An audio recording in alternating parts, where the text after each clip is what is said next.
His Excellency President Lula da Silva, President of the Federative Republic of Brazil, to take the floor.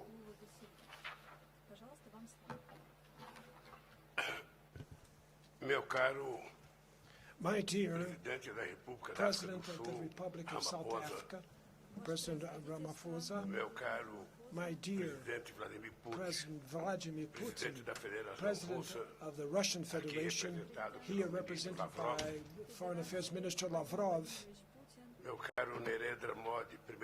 my dear Prime Minister Modi of India, my dear Xi Jinping, President of the People's Republic of China, and my dear sister Dilma Rousseff, the CEO of the New Development Bank,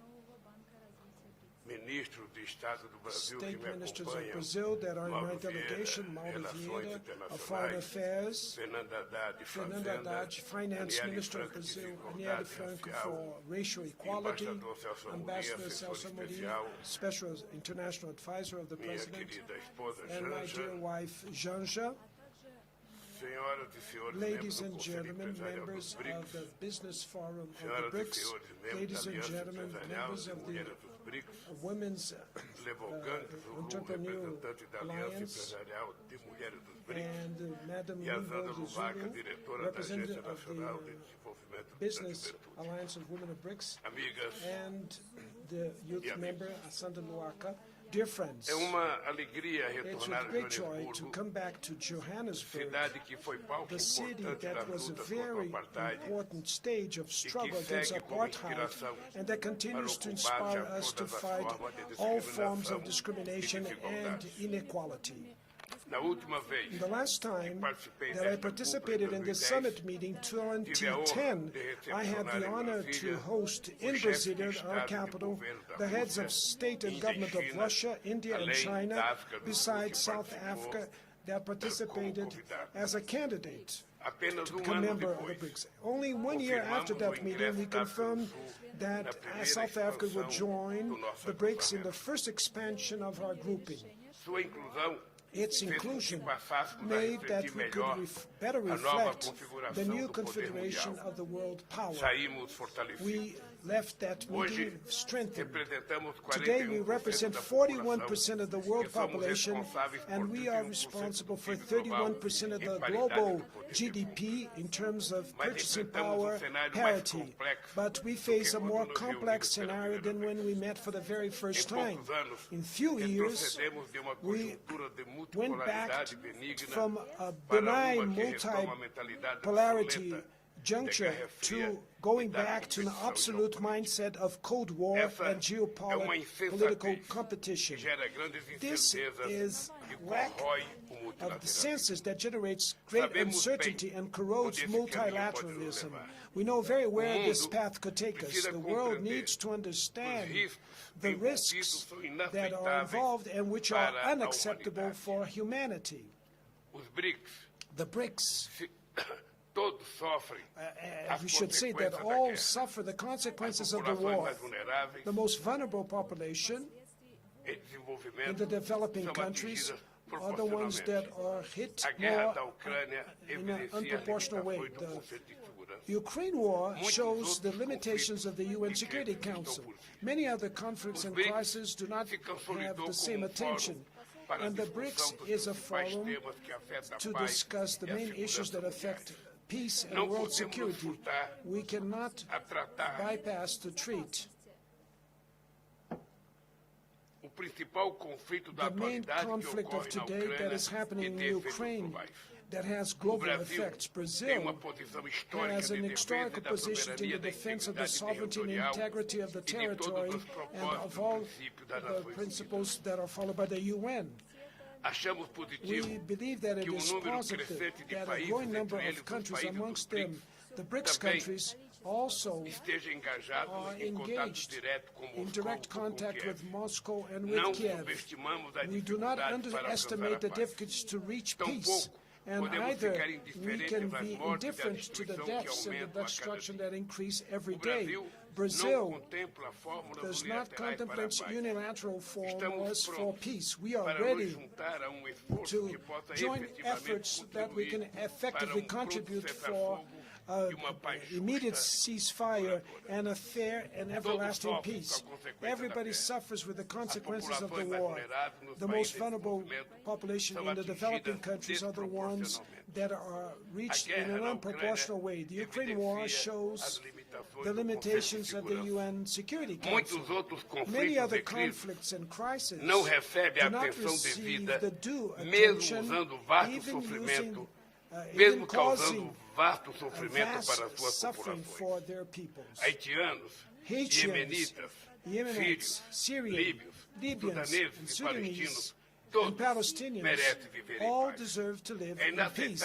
It is unacceptable that global military spending in 1 year goes beyond $2 trillion, while the FAO says to us that 735 million people are in hunger every day in the world. The quest for peace is a collective obligation and an imperative for a fair development and sustainable development. The BRICS should act as a force for understanding and for cooperation. Our willingness is expressed in the contributions given by China, South Africa, and from my own country in all the endeavors to a conflict resolution in Ukraine. There are many places while men go to war, the women are the ones that fight for conciliation. The valuation and the strengthening of the role of women in the resolution of conflicts will be more and more central for peace in the world. And more than that, the women's empowerment is a precondition for a full socioeconomic development. And paraphrasing Thomas Sankara, a great Pan-African leader, which says, we cannot hope for a society where half of the population is silenced by male chauvinism and by discrimination in political participation and in the world of labor. Dear friends,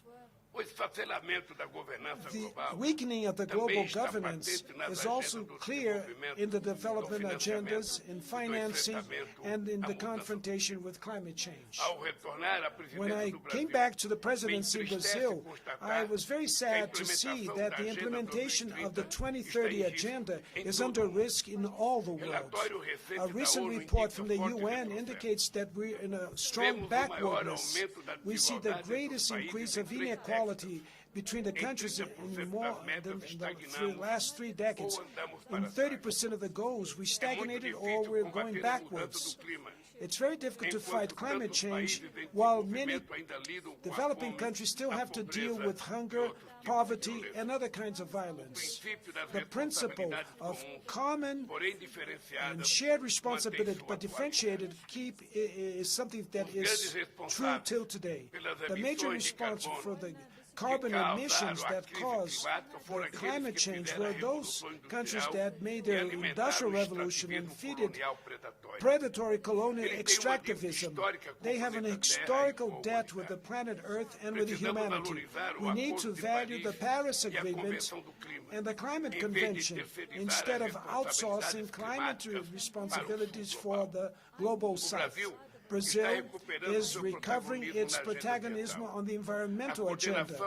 The coordination with other developing countries that carry tropical forests to act as the climate change copes and biodiversity copes will be vital to give way to our interests. In the summit meeting in the Amazon rainforest that was held some days ago was a landmark for the necessary construction of a sustainable development model with more fairness.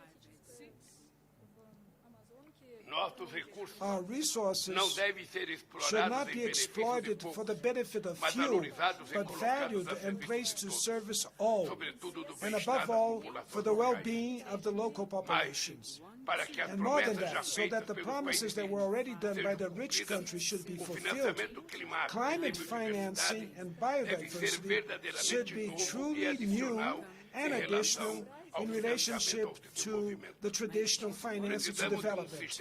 We need an international financial system that, instead of feeding the inequalities, should help the medium and low-income countries to implement structural changes. This will only happen with an adequate representation of the Bretton Woods institutions and their climatic funds. Foreign indebtedness refrains sustainable development. It's inadmissible. It's inadmissible that the developing countries should be penalized with interest rates that are 8 times higher than the ones that are charged in the rich countries. It is necessary to increase liquidity, to enhance concessional financing, and last but not the least, the conditionalities. The trade multilateral system should be reactivated so it can come back and act as a tool for fair trade, predictable, equitable, and non-discriminatory. No one anymore remembers the development round of the WTO. The decarbonization of our economies should be followed by the job creation with dignity, industrialization, and green infrastructure and public services for all. Through the new development bank, we can offer our own alternatives for adequate financing that will attend or meet the needs of the global South. I'm sure that under the leadership of my sister Dilma Rousseff, the bank will manage to face these challenges. The creation of a common valid unit for our trade transactions and investments for the BRICS countries will increase our payment options and reduce our vulnerabilities. Presidents, today, and guests, today the BRICS are fully consolidated as a brand and as a political asset of strategic value. The participation of dozens of heads of government and state tomorrow in the enhanced session will represent an historical landmark. The interest of many countries to join the BRICS is the recognition of its growing relevance. And also, we will have a troika at the G20 as members of the BRICS in the period 2023. And so it's another opportunity for us to make advancement of the concerns of the global South with the inequalities and with sustainable development. That the momentum that motivated the creation of BRICS 15 years ago continue to inspire us in building a multipolar, fair, and inclusive international order. Thank you very much.